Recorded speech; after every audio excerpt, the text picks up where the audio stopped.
La ganadería extensiva, como nos la quieren vender hoy en día, de esas vaquitas sueltas en la naturaleza, es degradante para el medio ambiente. Porque ahora hay vacas tan seleccionadas genéticamente que ganan concursos y no dan de mamar a un ternero. Nosotros tuvimos que sacrificar una porque hacía eso. Nos han inspeccionado, prácticamente hemos suspendido en bioseguridad.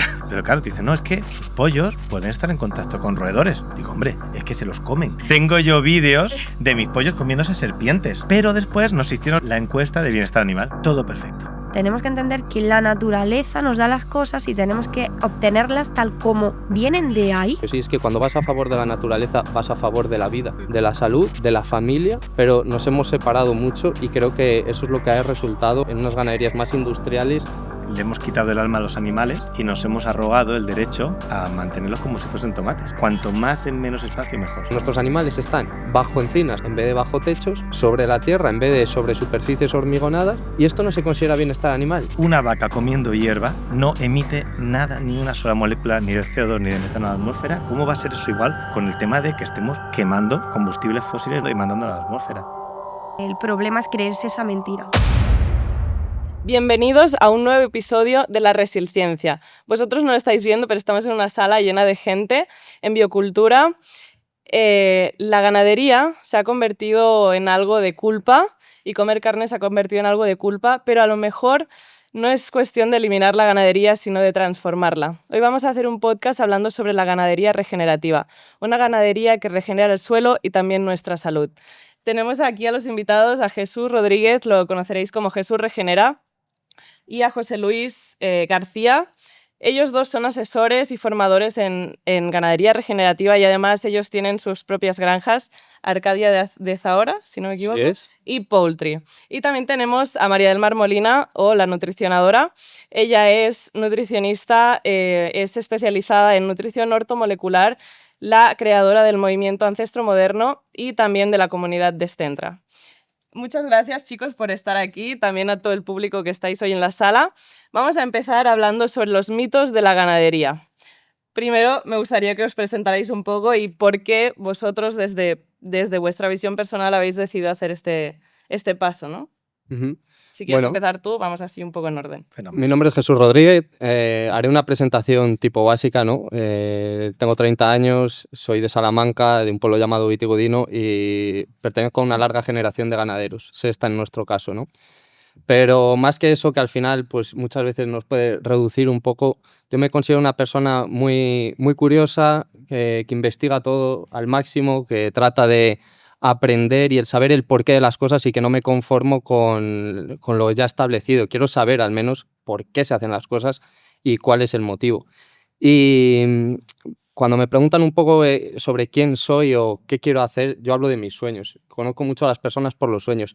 Y mi sueño, para que me conozcáis un poco más y podáis colaborar a la causa o yo a la vuestra, es acabar creando un estilo de vida totalmente diferente, que podamos vivir más cercanos, más en comunidad, un poco como sucedía antiguamente, con personas afines, con personas que comparten una misma forma de vida, un mismo estilo, que creen realmente en que la naturaleza merece un trato mejor, que basta de explotarla tanto y que también tenemos que aprender a devolverle eso que nos da.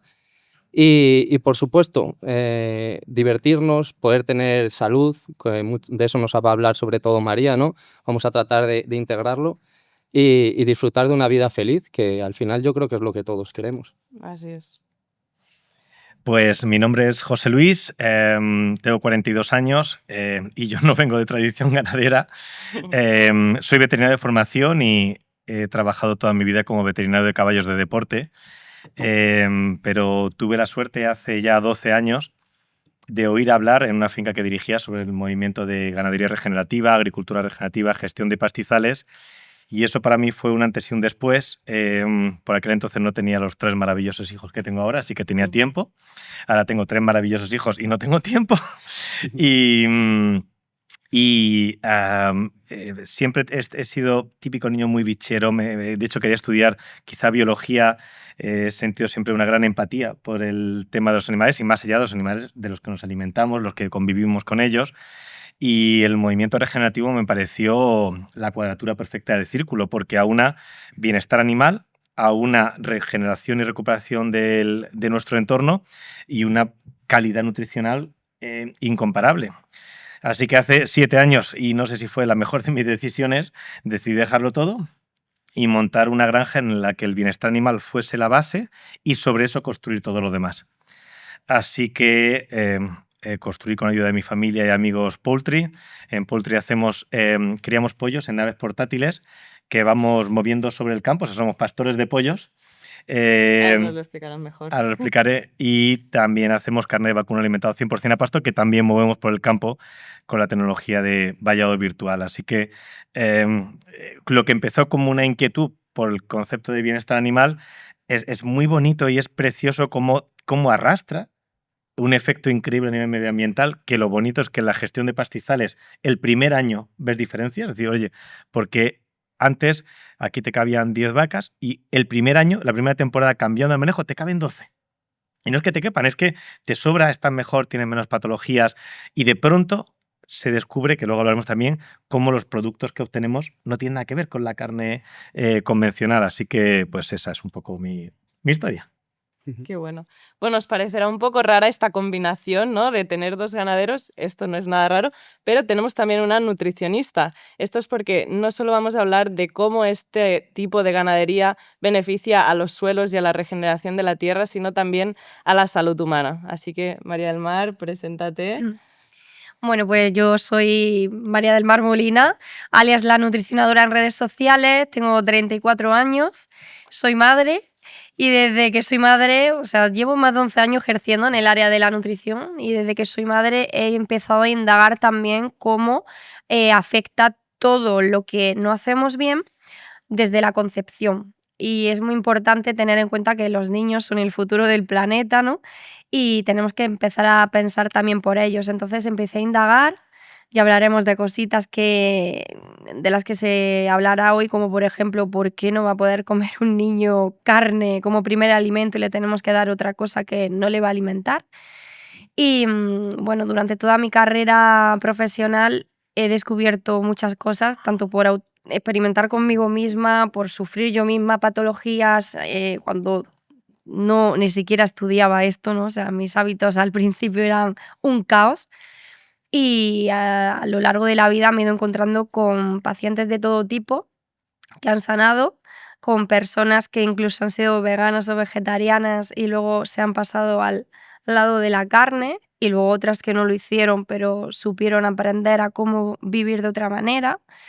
Y lo cierto es que mi área sobre todo, ¿no? Es el área ancestral, ¿no? Apostar por una alimentación que no va en contra de nuestra naturaleza, sino que aboga por lo que nos creó. Y como bien ha dicho antes nuestro compañero, que la naturaleza está ahí, no podemos dañarla, y es que nosotros somos parte de esa naturaleza y tenemos que seguir sus leyes.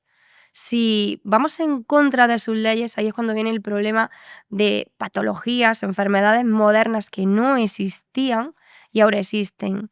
Y con los animales pasa un tanto de lo mismo, hay que saber cuidarlos. Y toda la vida nos hemos alimentado de ellos, porque si no, no estaríamos aquí. Así que vamos a hablar largo y tendido de todo este tema y el por qué es tan importante entender la cadena alimenticia y la evolución. Bueno, vamos a tener mucho de lo que hablar. También, ya que estamos, me presento yo, porque justo María del Mar Molina estaba explicando que muchos de sus pacientes son veganos o vegetarianos, ex-vegetarianos, y yo también pues quería explicar mi historia personal. Yo tengo ahora mismo 22 años, 21 de ellos he sido vegetariana de nacimiento, nunca en mi vida había entrado un alimento, o sea, carne de procedencia, o sea, carne en mi cuerpo. Y este año justo cumple un año hoy probablemente que la probé y la verdad es que ha sido un cambio muy heavy para mí, no solo a nivel emocional, sino también de salud, y quería también ponerlo en la mesa. Y también a lo mejor os ha extrañado el nombre vegetarianos, ¿no? Porque es un concepto que muchos a lo mejor no habéis escuchado. Y os voy a definir, ¿vale? Lo que la IA ha dicho que es un vegetariano, ¿vale? Porque yo me pensaba que era algo que habíamos inventado nosotros y la IA está más enterada que nosotros todavía. Y os leo tal cual lo que ha dicho la ChatGPT, ¿vale? Que ser vegetariano no es una dieta, sino una filosofía alimentaria y cultural. Comer para regenerar la tierra, la salud y las comunidades rurales. Principios. La comida nace del suelo. Animales como regeneradores de ecosistemas. Elegir alimentos de sistemas regenerativos. Equilibrio, no extremos. Conexión con productos reales. Ciencia más sentido común ancestral. Y lo que no es ser vegetariano es no ser un antivegano, no ser un fanático de la carne y no ser un fanático de la ganadería industrial sobre todo, y tampoco es una moda. Ser vegetariano es comer para sanar el cuerpo, los suelos y la cultura rural. No sé si vosotros tenéis algo que decir sobre esto, pero a mí me ha parecido espectacular. Estupendo. Y el objetivo de hoy es desmitificar cosas que se hablan sobre la ganadería. ¿Cuál es el primer mito sobre la ganadería del que lo escucháis y os remueve por dentro?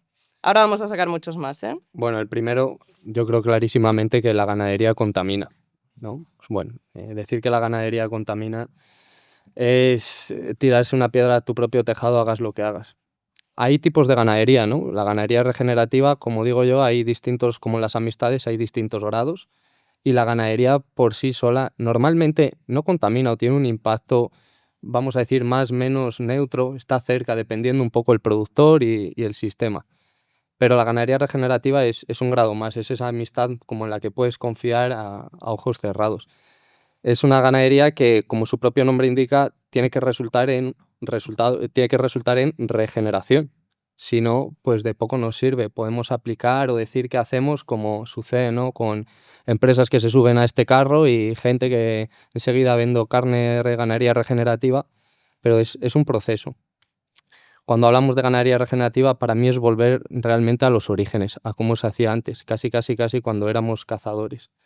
Entonces, hay que ir mucho más atrás para comprenderlo, pero lo que, como dije un poco al inicio, la ganadería y la agricultura, por igual, en un porcentaje muy amplio, por rentabilidad, por intereses, por todo lo que queramos decir, y sobre todo tras la revolución industrial, esa famosa revolución verde, pues se centró mucho en sacar el máximo rendimiento, y todo el avance de la ciencia y demás ha ido en una sola dirección, y hemos llamado avance a saber extraer más en menos tiempo, tanto en animales como en plantas, como en todo. Y eso nos ha llevado a un ego de superioridad, de a ver quién hace más. Y sin darnos cuenta, eso ha ido generando unas consecuencias negativas muy grandes en todos los sentidos. Y donde finalmente acaba resultando, donde acaba estallándose en la salud humana, por supuesto. Hablamos de cambio climático, hablamos de todas estas cosas, pero es algo tan simple como que el carbono siempre estuvo en los suelos y ahora está en la atmósfera. Ese es el principal. El carbono es el mayor fertilizante que hay para la Tierra y ese lo tenemos que acumular en el suelo, y esto lo dice la ciencia algo más moderna, ¿no? La doctora Christine Jones, por ejemplo, es una experta en el área del carbono, de Amazing Carbon de Australia, y lo demuestra en sus estudios que probablemente la herramienta más poderosa que tiene el ser humano para almacenar ese carbono en el suelo, además por largo tiempo, por hasta más de 100 años, es a través de un manejo correcto de los herbívoros. Entonces, ¿cómo podemos decir esto? Es realmente una locura. Ni hablemos, ¿no?, de esos tópicos que no quiero entrar porque me parecen tan sencillos y banales como de, obviamente, solo con que cojas un avión ya estás contaminando más que no sé cuántas vacas y al año no te comes más de una, la mayoría de personas. Entonces, creo que es sentido común, y creo que en general en esta sociedad se ha perdido un poco ese sentido común, ¿no? Y ese Sí. Y ese estudio además dice una cosa muy interesante, que no es que sea una herramienta potente, sino que es absolutamente escalable. Es decir, no falta superficie en la Tierra. En España, cualquiera que haya dado un paseo por el mundo rural, la tierra está abandonada. La propia administración nos ha guiado hacia un manejo ganadero y agrícola en el que no nos fijamos en cómo están nuestros ecosistemas. Una ganadería no profesional además, justo hoy vengo de otra charla y anda un dato que para mí ha sido increíble. El 48% de los agricultores y ganaderos que hay en España censados y dados de alta como productores producen menos de 8.000 euros al año. Es decir, y menos del 3% del alimento que consumimos. Es decir, no, es un sector que no está profesionalizado, salvo por unos pocos, y el resto no lo está. Eso bloquea toda la evolución del conocimiento, del acceso a tierra, etc. Entonces, en ese artículo que mencionas, el hecho de que sea escalable, que podamos convertir todo el manejo ganadero que hacemos a un modelo regenerativo que ya se sabe, está medido, la verdad es que no hay duda, porque no hay ningún estudio que lo haya desmontado, que son sumideros netos de carbono, pero no solo carbono, porque dentro de la Asociación de Agricultura Regenerativa Ibérica a veces nos da un poco de miedo que se vea la ganadería como una pastilla. Es decir, tómate esta carne que tiene mucho omega 3. No, es que mira el conjunto. Es que donde se hace ganadería regenerativa hay más biodiversidad de plantas, hay más biodiversidad de animales, todo el ecosistema se enriquece. O sea, no es solo carbono, porque sabéis que todo el mercado de los créditos de carbono es un mercado muy perverso, porque sabéis que consiste en que se diseñan unos créditos de carbono para que los que contaminan siguen contaminando con un certificado verde que te dicen, mira, yo estoy compensando, pero yo voy a seguir contaminando. Entonces, el carbono es importante, pero es importante por lo que hace, no porque nosotros digamos que estamos acumulando carbono para que otros sigan contaminando lo mismo. Claro, sí, sí. En ese sentido, perdona María, para no dejar el tema de la contaminación, a mí me gusta decir solo el ejemplo del famoso metano. Seguro que habéis escuchado que las vacas producen, los pedos de las vacas están provocando el cambio climático. Para empezar, que el metano no sale por atrás, sale por delante, son eructos de las vacas. Y como nos quedamos con los titulares, y además nos quedamos con los titulares porque nos los dan. Después de la COP de París, si tú buscas, el metano fue la COP de París como el elemento clave. Y si tú buscabas en Google COP, París, metano, y le dabas a imágenes, todos eran vacas comiendo verde. Esa es la imagen que había en Google. La población piensa, las vacas se tiran eructos, son malos, vamos a dejar de consumir carne. Pero porque la gente no vamos más allá, no queremos investigar. Sí, sí. Pero afortunadamente la ciencia es tozuda y los investigadores hacen una labor increíble. Desde aquí quiero reivindicar, tenemos un investigador español increíble que se llama Pablo Manzano, que hace unos estudios sobre ecología de pastizales increíbles y que tiene unas presentaciones que están libres en internet, que las podéis visitar, y describe, dice, vamos a hablar del metano. Y él habla de dos tipos de metano, el ciclo biogénico del metano y el ciclo no biogénico del metano. Sabéis que el metano es un subproducto de la fermentación de un material no lignificado, es muy lignificado en el rumen de las vacas. Es un primer punto increíble. Tenemos un ser que es capaz de comer hierba, que es lo menos nutritivo del mundo, y transformarlo en carne y en leche, en lo más nutritivo del mundo. De lo que menos es nutritivo a lo más nutritivo. Y como subproducto se produce metano. ¿Y qué le pasa con el metano?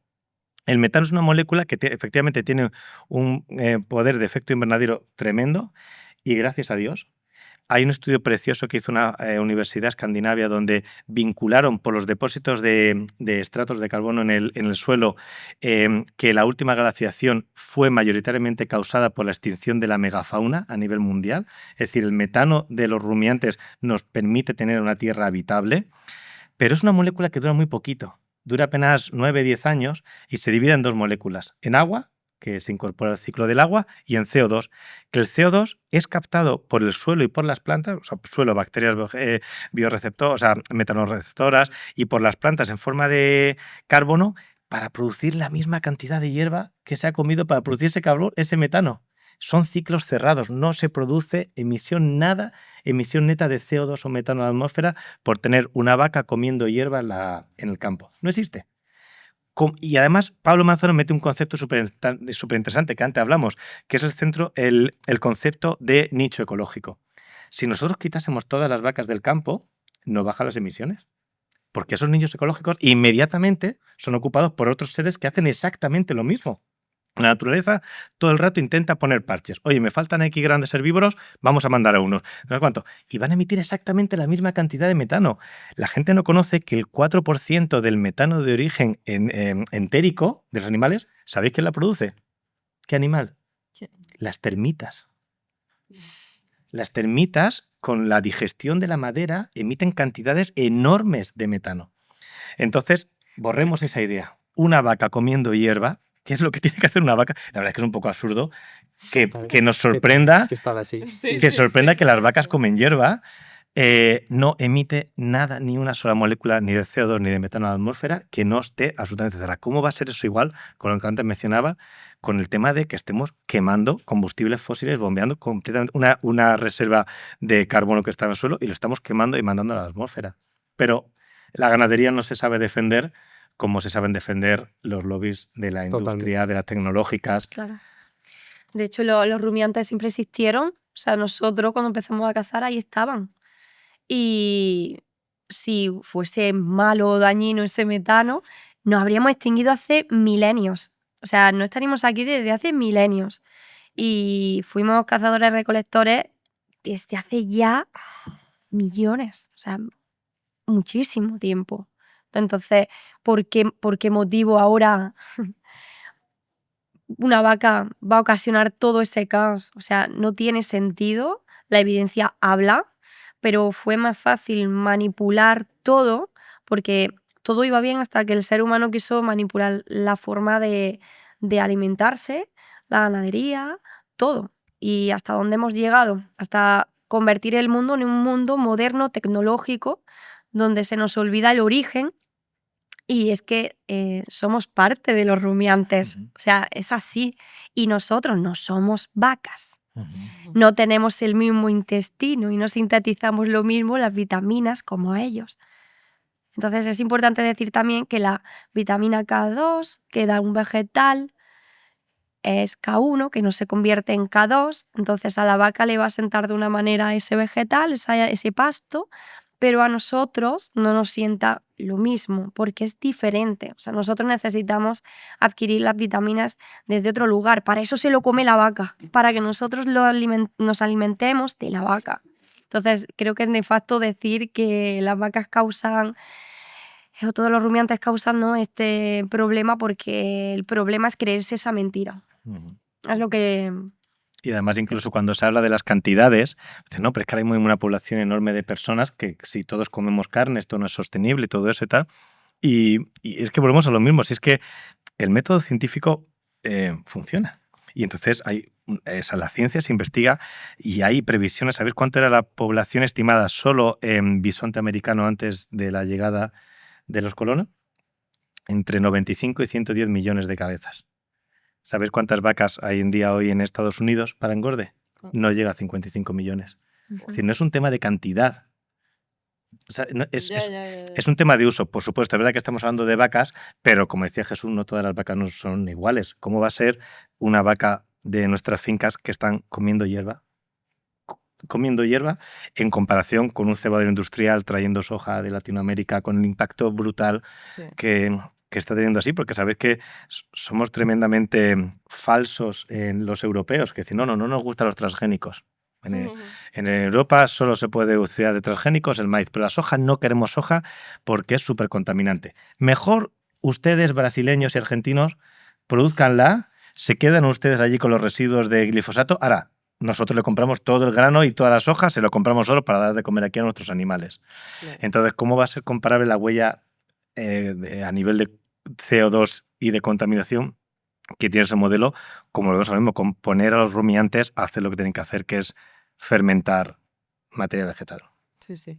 Bueno, antes de empezar a explicar qué es la ganadería regenerativa, porque hemos entrado ya en materia, pero todavía no hemos definido exactamente lo que es, también quería dar un poco mi punto de vista desde mi historia personal, ¿no? Que, como tú decías, yo creo que la base de todo es cuestionarse y al final es que si no te cuestionas, pues no entiendes nada, ¿no? Entonces yo, después de esos 21 años de siendo vegetariana, nunca he tenido como esa visión más ética, porque la verdad que ha sido una cosa de familia, pero sí que es verdad que cuando te empiezas a cuestionar dices, vale, no como carne, a lo mejor de este tipo de ganadería, ¿no? Porque a mí lo industrial no me gusta por esta cosa, por la otra, pero sí que es verdad que cuando llegas a este tipo de productores es como, ¿por qué no lo haría, no? Si esto es bien para todos.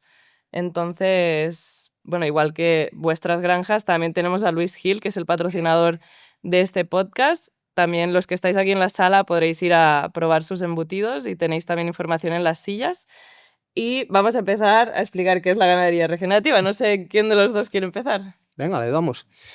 Bueno, ganadería regenerativa, como dije, tiene que basarse, por supuesto, en resultados. También que llevemos ciertas prácticas, pero tenemos que poder medir lo que estamos logrando o cómo estamos impactando mediante esta actividad, sea ganadería o sea también agricultura, ¿no? Que me gusta unirlas y separarlas a tiempos. O sea, no son enemigas, la agricultura no compite contra la ganadería ni la ganadería contra la agricultura como venden por ahí. Ganaderos y agricultores somos uno. ¿Y por qué? Porque producimos de lo que da la tierra. Entonces, aunque hable de ganadería regenerativa, también entiendo un poco que entienda la gente que hablo de agricultura regenerativa.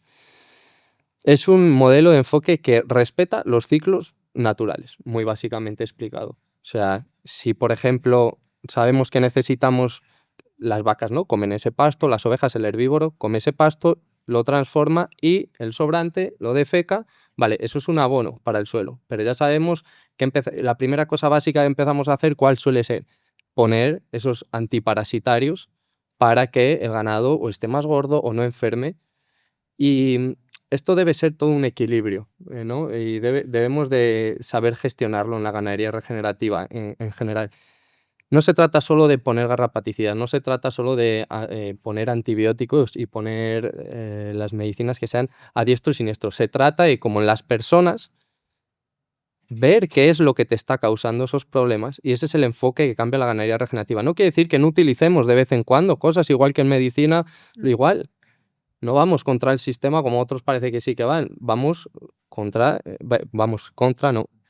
a favor de encontrar en la raíz cuál es el problema. Ir más a la raíz, ir tirando, y por qué, y por qué, y por qué, e ir viendo, ¿no? Tenemos los casos típicos también de muchas explotaciones, que no me gusta que se llame así, ¿no? Explotaciones agrícolas, ganaderas. Tenemos el caso de personas que inician estos procesos porque ya no pueden más hasta ahora, con los rendimientos. O sea, la ganadería regenerativa también viene para ser regeneradora de economías. También de comunidades, no lo he dicho antes, pero por ejemplo yo empecé allí solito en el campo, mi padre se jubiló con cerca de 70 años, yo entraba con 25 y yo estaba allí solo en un pueblo que se llama Villar Muerto, os podéis imaginar cuántos habitantes hay, y yo decía, ¿pero y esto qué es? Y yo creo que si no hubiera sido por la ganadería regenerativa, hoy día no contaría con el equipo de Cuento, con David, otro joven de 30 años que ha dejado esa vida en la ciudad que le aburría y no comprendía, mi pareja Alicia, que lo mismo se viene de Madrid hacia allá, para apostar por algo que les motiva, en lo que creen y en lo que consideran que tiene un propósito más elevado, que es simplemente ir a trabajar por trabajar para pagar las deudas por pagar, ¿no? Entonces, cuando hablo de regenerar, hablo de todo. Hablo de salud, por supuesto, hablo de economía, hablo de comunidad y hablo de suelos. Entonces, ganadería regenerativa para mí es todo eso. Si no abarca todo, pues bueno, lo que dijimos antes, distintos grados, distintos pasos, que cada uno tiene sus tiempos, ¿no? Pero ganadería regenerativa es algo más. Esto desde la Asociación de Agricultura Regenerativa Ibérica, a mí me lo inculcaron muy bien desde el inicio, que va más allá. No solo se trata de... Hay gente que aplica la ganadería regenerativa porque saben que es más rentable. A mí la mayoría de mis clientes a los que asesoro, todo el mundo, ¿qué quiere? Quiere el dinero. Entonces, he oído que se produce más, venga. Y también algunos, bueno, pues que están un poco hartos del sistema y se han dado cuenta cómo funciona. Pero es cambiar el enfoque totalmente, ir más a favor de la naturaleza en todos los sentidos. Y es que cuando vas a favor de la naturaleza, vas a favor de la vida, de la salud, de la familia, muy importante también, de los pueblos que se están quedando vacíos y todo esto. Pero nos hemos separado mucho y creo que eso es lo que ha resultado en unas ganaderías más industriales y en enfermedades y todo, que nos hemos desconectado realmente de la naturaleza. No sabemos cosas evidentes, ¿no? Como el otro día que veía un vídeo de Seprona en D-Max, que salían como criticando a un ganadero porque había desollado un ternero ya muerto y le había puesto la piel a otro para que la madre lo acogiera. Y no saben lo que es ni pellizar y lo estaban como si hubiera sido una aberración lo que ha hecho. O sea, son cosas, es una desconexión total. Y parece que cargan contra las personas que precisamente tienen esos orígenes, esas raíces y valores y conocimientos que son a preservar, ¿no? Ujú. Y bueno, creo que esa es mi forma más integral de abarcar la ganadería regenerativa y no reducirla solo a algunas prácticas. Qué O sea, bueno. si lo que se quiere también para transmitir la idea, para que todos podamos hacer nuestra fotografía mental de cómo es el desarrollo mental de una ganadería regenerativa, hay un concepto muy bonito que es el concepto de manejo holístico, que es el concepto de manejar nuestras granjas como un ecosistema complejo. En esos ecosistemas complejos, lo que ya sabemos porque además cuanto más complejidad un ecosistema pasa en toda la faceta de nuestra vida, son más resistentes. Cuanto más elementos forman un ecosistema, podemos tener años de sequía, años de lluvias, años de tormentas extrañas, el ecosistema aguanta. No veo ningún tractor en la sabana africana cortando hierba, ni labrando, ni tirando minerales porque le falta comida, ¿no? Está muy estable, llevan millones de años evolucionando. Voy a dejar aquí un pequeño paréntesis de una frase que me encantó de un ambientólogo que cuando la gente habla de evolución no es muy consciente de lo que significa, porque tenemos muy poca capacidad de entender el concepto de millones de años.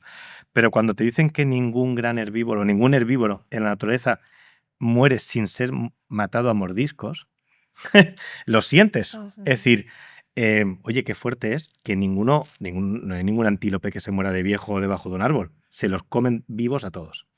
Eso lo que ha generado son unos superanimales, pero superanimales. Los documentales de la 2, el ñu dura 6 segundos en comérselo, cualquier bicho se come un ñu, pero un ñu es una máquina perfecta para lo que está haciendo. Entonces, si nosotros entendemos nuestras granjas como una cosa compleja, lo que hacemos es integrar todos esos elementos en nuestra granja. El más importante para nosotros, el pastoreo dirigido. Es decir, nada de soltar las vacas y que estén ellas moviéndose a su libre disposición. Porque lo que hacen es como un niño que come cualquier cosa. Va a comer lo que más le apetece. Va a comer la plantita que tiene más azúcar, el rebrote, lo que más le interesa.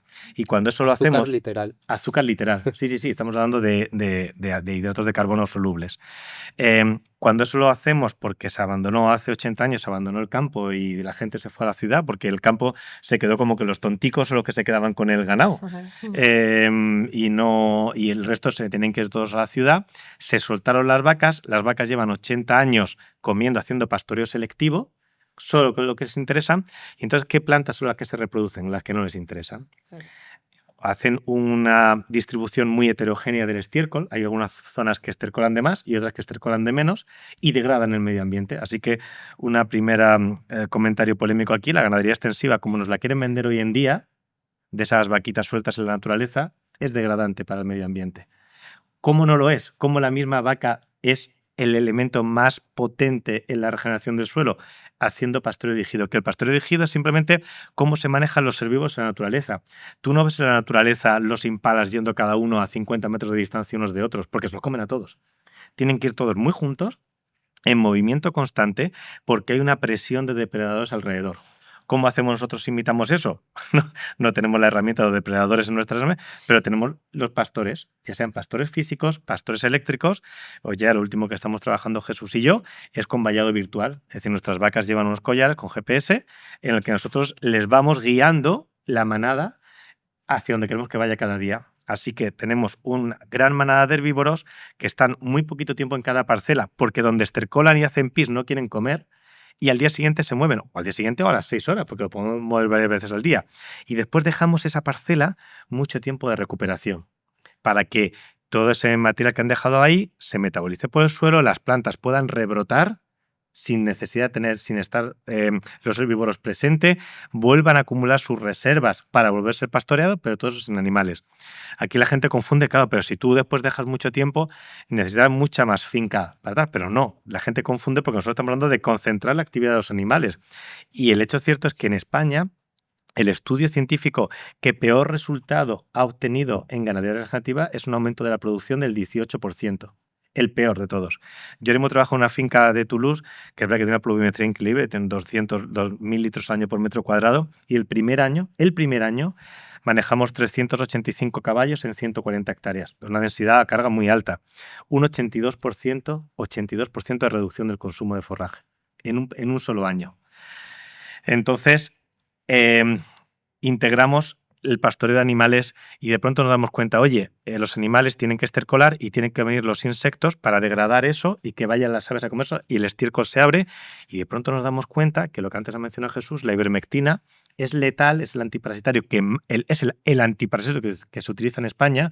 Todos los ganaderos utilizan ivermectina, y esa ivermectina, de un periodo entre 70 y 95 días, permanece en el estiércol de las vacas que hemos desparasitado y mata todos los insectos que vayan a esa muñiga. Por lo tanto, bloqueamos el ciclo de incorporación de nutrientes al suelo. Así que no sé si queda claro que el concepto regenerativo es qué conjunto de técnicas podemos utilizar para regenerar nuestro ecosistema.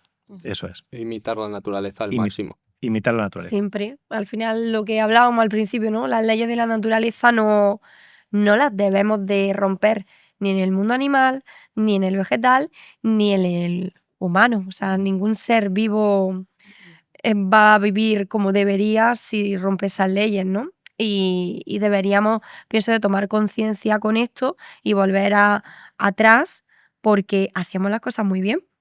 O sea, porque han cambiado tanto. Si se pueden hacer bien. Todo eso de que es que somos muchos, es que no se puede, eso yo siento que no es así. Entonces, Está clarísimo. Bueno, hemos hablado de regenerativo, pero ¿cómo se aplica esto en la práctica? Y si lo queréis comparar también con la industrial, genial. Luego hablaremos Bueno. también de economía, ¿eh? Ahora más en lo práctico. Mira, a mí yo no tengo nada en contra de la ganadería convencional. Quiero que quede muy claro porque he estado ahí y empatizo mucho con los ganaderos que están en esa situación. No, directamente considero los ganaderos no son los culpables, ni los agricultores que siguen una ganadería o agricultura convencional. Simplemente son... no me gusta nunca de utilizar la palabra víctima, pero la voy a utilizar por un momento para que se entienda lo que quiero decir. Son víctimas de muchas universidades, de muchas doctrinas y del mapa que se lleva, hoja de ruta, para ser un buen ganadero, un buen agricultor. El buen ganadero, el buen agricultor, normalmente esos premios sabemos quiénes los dan, quiénes organizan esos eventos. Entonces, quien mejor promueve mi mensaje y beneficia los intereses de mi empresa, automáticamente se convierte en ganadero o agricultor del año. O le dan el premio al mejor animal en la feria del vacuno. Y así con todo. Entonces, lo único que están haciendo es hacer lo que creen que es correcto. Y cuando a lo mejor venimos otros y le contamos todo esto, es como el mito de la caverna de Platón. ujú, Por mucho que vengas y que digas que has visto la luz y que todo esto es un engaño, la ceguera, la luz, hasta el propio que salió de inicio te ciega, te quema, ¿no? Como si miras a este foco Y cuando de volvió a la seguida. caverna le mataron. Claro. El mito de la caverna de Platón, cuando volvió a la caverna y le contó la realidad, los que estaban dentro lo mataron Entonces, por falso.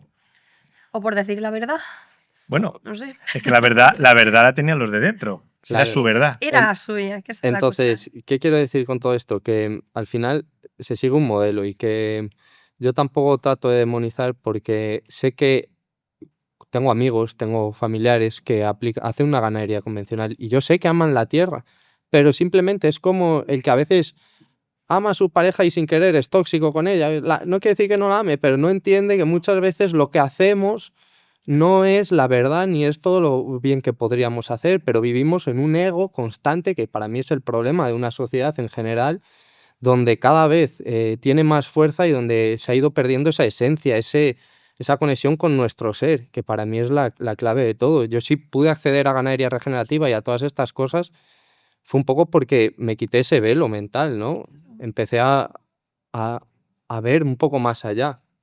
Entonces, comprendo la dificultad que tiene y en cuanto a impacto ambiental, no, obviamente no es el mejor que podría, pero es mejor que dejarlo abandonado. Vemos las tierras que quedan abandonadas sin animales y automáticamente se convierten en bosques improductivos y con riesgos altísimos de incendio. Tenemos casos en todas partes, entonces quitar al animal es mejor el animal mal gestionado, entre comillas, que no tenerlo. Necesitamos barrer toda esa materia, necesitamos volver a abonar de nuevo y al menos, mientras tanto, obtener una producción. Yo he visto fincas, esto es muy curioso, he visto fincas totalmente abandonadas, 20, 25 años.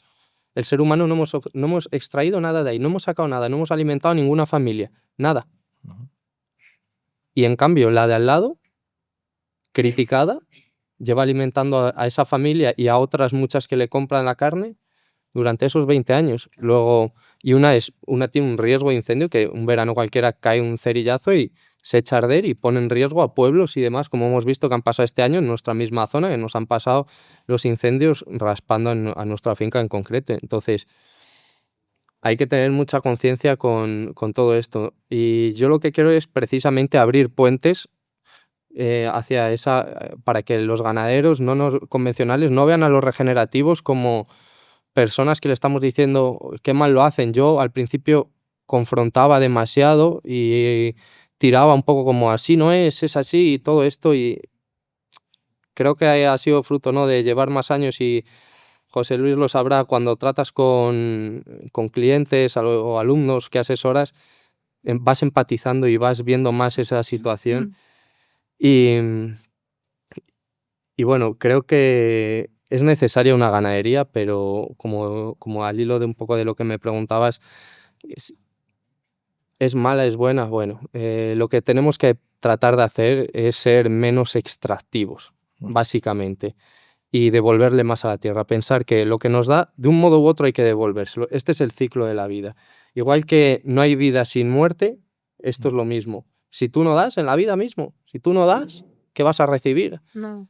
Pues hay que aplicarlo a todo y, por supuesto, a la naturaleza igual. Y es muy generosa, lo que decía José Luis. Cuando haces las cosas y tú le das, te devuelve, te devuelve, te devuelve, te devuelve. Y esa es la abundancia, ese es el ciclo, ¿no? Que muchas veces también cuando hablamos de economía y todo esto, ¿no?, de la famosa abundancia que todo el mundo quiere, es que tienes que dar. Es que si no das, tú intenta coger, si no sueltas. No puedo coger hasta que no suelte lo que tengo, pues en la naturaleza es más de lo mismo. Todo está más conectado de lo que nos pensamos. Y la naturaleza es un espejo brutal en el que podemos aprender. Bueno, hemos visto que los mayores filósofos, maestros espirituales, genios en general de la historia, han sacado las mejores observaciones. ¿De dónde? De la naturaleza. De hecho, el ejemplo que has puesto es así, ¿no? En la salud también, si tú le das a tu cuerpo lo que necesita, él te va a dar longevidad, te va a dar vida, te va a dar salud, con la cual naces. Pero si no la tienes en cuenta y no le das, pues entonces es lo mismo que estabas hablando de la abundancia. La abundancia forma parte también del área de la salud y hay que entender muy bien, o sea, me ha encantado cómo lo has explicado, porque me llevaría tu reflexión a todas las áreas de la vida, a todas, porque así se puede lograr entender la importancia de ese mensaje tan importante que acabas de dar. Hay que ver la vida así. Así es, sí, sí, sí. Y para alguien que no tenga ni idea, para alguien que no tenga ni idea de lo que es regenerativo, ¿cómo lo compararías con el industrial? Creo que debemos de diferenciar dos tipos de industria. Ujú. ¿Qué estamos hablando? ¿De ganadería intensiva Sí, o de ganadería extensiva convencional? vamos a hacer las dos cosas, ya que estamos. Yo me crié en El Ejido, en Almería, y cuando hablo de ganadería industrial, me imagino un invernadero. O sea, le hemos quitado el alma a los animales y nos hemos arrogado el derecho a mantenerlos como si fuesen tomates. Cuanto más en menos espacio, mejor. Y vivimos en un mundo muy acelerado. O sea, soy absolutamente permeable y consciente de que la gente tiene vidas muy complejas, de que tenemos 1000 frentes abiertos. O sea, en mi caso, desde tener una startup con 3 niños pequeños, imagínate pero nos hemos arrogado el derecho de decir, en pro de la productividad, vamos a diseñar un modelo que sea súper productivo, que produce carne muy barata. Y digo, hombre, no me jodas. O sea, es decir, no me jodas porque no lo estás pagando tú. Lo están pagando ellos. O sea, así es muy fácil tomar la decisión. Que nosotros nos hayamos arrogado el derecho de decirnos que es suficiente con que una gallina ponedora, si vosotros cogéis, el público, cogéis una caja de zapatos y cogéis la tapadera de una caja de zapatos que tiene unos plieguecitos alrededor y eso lo ponéis plano, esa superficie es lo que nosotros, nuestra normativa europea, que es la más avanzada, nos hemos dicho que es la superficie que puede estar una gallina toda su vida. Esa es la superficie. Ahora, por supuesto, hay una gran evolución, no sé cuánto, patatín, patatán, pero claro, mi mujer hace mucho tiempo me dijo una cosa increíble porque dice, mira, llámalo densidad nutricional, llámalo energía, llámalo lo que sea, pero ¿cómo va a ser lo mismo comerte un animal que vive así a un animal que vive perfectamente sano, en paz, absolutamente en la naturaleza, hasta el día que se sacrifica? Porque la gente habla de sacrificio, digo, bueno, es que el sacrificio, nosotros en Europa, por legislación, salvo en la certificación kosher y en la halal, que nos hemos dicho que en pro del avance social y de integración, podemos sacrificar animales sin aturdimiento, el resto, el 100% de los animales, cuando van a sacrificarse, están inconscientes. Ningún animal de naturaleza muere inconsciente, se los comen vivos a mordiscos. Y todos nos imaginamos el león, que el león te parte el cuello y rápidamente, pero el león hay uno. Ya. El resto de carnívoros te comen vivo. Tal cual, es muy... O sea, eso... Pero porque hemos perdido esa conexión con la naturaleza. El concepto de devorar. Entonces, claro, la ganadería regenerativa es como la antítesis de todo esto. Nosotros cogemos esos animales que están en un sitio encerrados como una burbuja, con una gran densidad animal, con unos niveles de cortisol muy importantes, inmunidad, donde por eso son una burbuja, porque cualquier bichito que entre ahí te la lía pardísima, porque son animales que están... Claro, es que uno, como veterinario, igual hay compañeros que están... Yo tengo una compañera que decía que sus pollos en una granja industrial vivían mejor que los míos, porque los míos pasan frío en invierno y calor en verano. Digo, hombre, es que los tuyos están en una cama, no sé cuánto, pero es que no ven la luz del sol en su vida. Bueno, es que para mí es un tema que, si abrimos el melón, tener a los animales ya solo por eso, o sea, privados del sol, y que esto se tome como normal. Tener un animal privado del sol. O sea, hablamos muchas veces de bienestar animal y todas estas cosas, y son los certificados de bienestar animal precisamente. A mí, os pongo un ejemplo propio, a mí no me certifican en bienestar animal porque, bueno, los bebederos tienen que ser de cierta forma, no les valen charcas naturales, agua de lluvia no le vale, entonces tiene que ser un bebedero de cierta forma, pequeño, que se renueva el agua, no le valen otros, tiene que ser los que ellos dicen. Pero no solo eso, tienes que tener, te dicen, X metros cuadrados, ¿no? Mínimos, está bien, ya está aumentando un poco al resto, pero si te vas a una extensión grande, ya no lo consideran un engorde, no lo denominan industrial, pero ya no lo consideran una explotación de cebo, y ya te sales del sistema, entonces ya no te pueden certificar como bienestar animal, porque lo tuyo ya no es un cebadero, ya no es un sistema de ceba. Entonces nuestros animales están bajo encinas, bajo robles, en vez de bajo techos, sobre la tierra, en vez de sobre superficies hormigonadas, con sol, con lluvia. Curioso, llueve, tienen una zona que tenemos techada, donde van algunos bajo los árboles y otros les da igual y se quedan mojándose. Como siempre. Como siempre. Sí. Lo único que necesitan, y eso lo sabe cualquier ganadero, ¿no? Es una brigada, una zona que corte un poco el hostigo, el viento y demás. O sea, y esto no se considera bienestar animal. ¿Pero por qué? Porque es que los tentáculos de la industria llegan muy lejos y quieren certificar lo que es bienestar animal a lo que a ellos pueden llegar. Como a esto no pueden llegar, eso no, y hago lo que sea para que echa la ley, echa la trampa.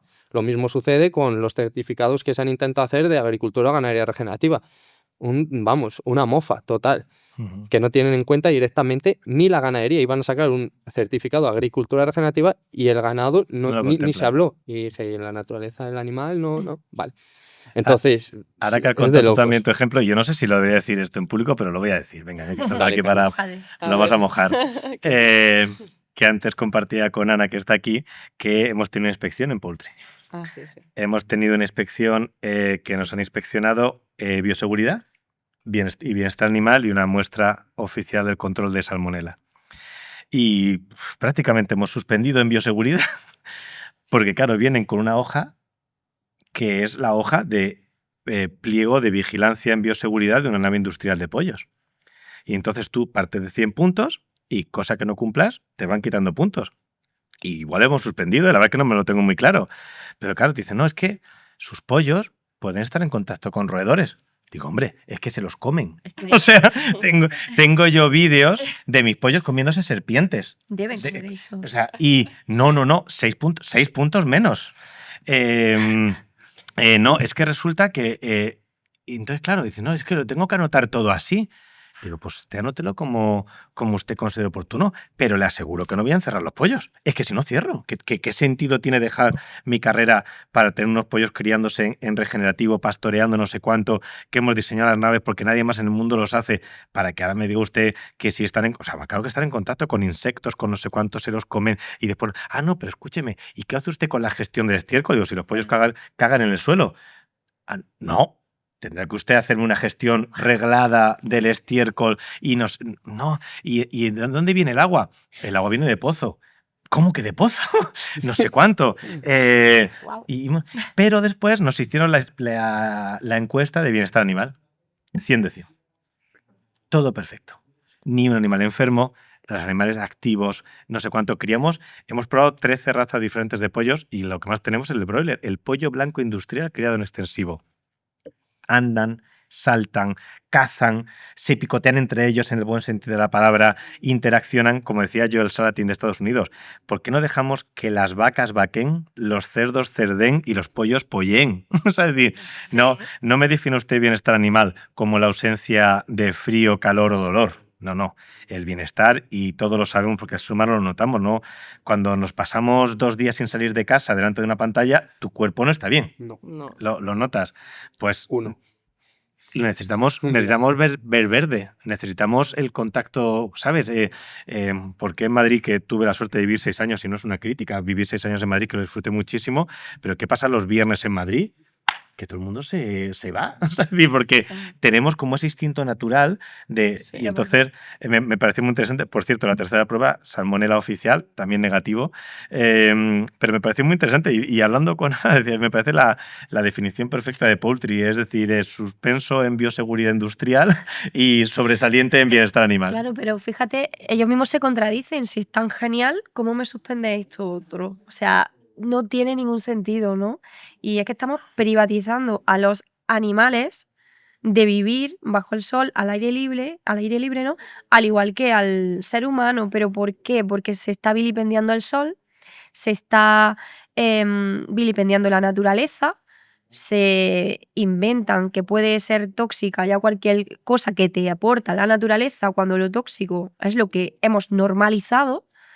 Entonces, no me extraña que hayan pasado esto, que para mí es un chiste de circo total, porque lo es que es mejor reírse. Pero te cierran, ¿eh? Pero Te pueden cerrar la exacto, explotación. eso te iba a decir, Si que no al te final las amoldas, consecuencias, son porque ahora que gravísimas. es como, ¿qué haces? ¿Cómo haces? ¿Cómo sales de ahí? O Antes sea, lo mencionó Jesús. O sea, pensar que los ganaderos son gente que efectivamente, y yo me quedo en elegido, o sea, es la cuna de la producción industrial, de la producción intensiva bajo plástico. Pero los agricultores y los ganaderos van un montón de asesores y científicos e ingenieros agrónomos a decirles cómo es lo correcto de hacer sus cosas. Y ellos lo hacen. A mí me parece una gran falacia que digan que el sector primario es un sector muy movilista. Digo, eso es que no tenéis ni idea del sector primario. hay una adoctrinación brutal en todo Y esto. que han tenido una capacidad de adaptación increíble, ¿no? Es que Bueno. ahora se hace así, y ahora, pero increíble. Y Ese ahora es el esta nueva normativa, y esta nueva normativa, y esta nueva normativa. Y al fin, yo creo que hablaremos dentro de un rato del tema de soberanía alimentaria, pero ahora más normativa, y ahora adaptación, y ahora utiliza este producto, y este otro producto. Y el ganadero y el agricultor hacen lo que les dicen que Claro, hagan, porque claro. el mercado les marca unas pautas, queremos un tipo de animal de esta manera, y ahora Jesús está haciendo un trabajo increíble sobre, porque Jesús viene de una selección de una raza.